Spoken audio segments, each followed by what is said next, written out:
Hey friends, good morning. I'm Erin West. I am a former prosecutor and the host of the Stolen Podcast, where we look at all things related to transnational organized crime. And it's been a big couple of news weeks in relation to the pig butchering industry and in relationship to what is happening globally. I'm getting a lot of questions from victims about the $15 billion in possession of the government. So I want to help you understand a few things about that. I recorded a podcast with Ari Redbord, who is an expert in all things sanctions and illicit money movement, and that will air on Wednesday. But in the meantime, I wanted to answer some questions for you. This money is in possession of the U.S. government, but in order for that to be given to the U.S. government for its use, it needs to go through a forfeiture process. This is a federal legal process, and it will take time.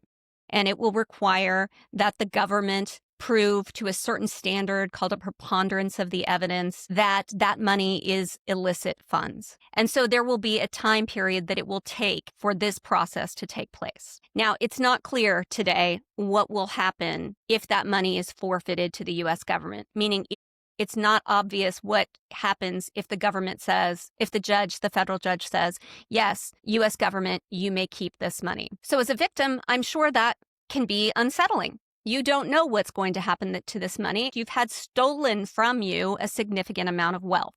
So here's what I'd like to tell you. Here's my suggestion to you. You want to make sure that you have reported to ic3.gov.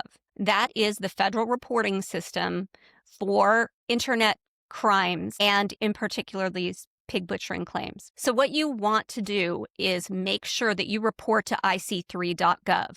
If you have had money stolen from you in a crime like pig butchering, you need to make sure that you've staked your claim in IC3. Now, you know that I am always transparent with you and set expectations where we can. It is not at all clear that that money is going to go direct to victims. And in fact, that particular money is not traceable to U.S. victims. It is not a chunk of money that came from pig butchering victims. This was money that was stolen in 2020 and has been sitting until 2024. So as a matter of fact, if you are a 2022 victim of pig butchering, that isn't your money. Now, that doesn't mean that you don't have a voice and a claim to that money. What we will know is that that money is dirty money. That's what a federal judge will decide. If a federal judge does award that $15 billion to the government, there will then be,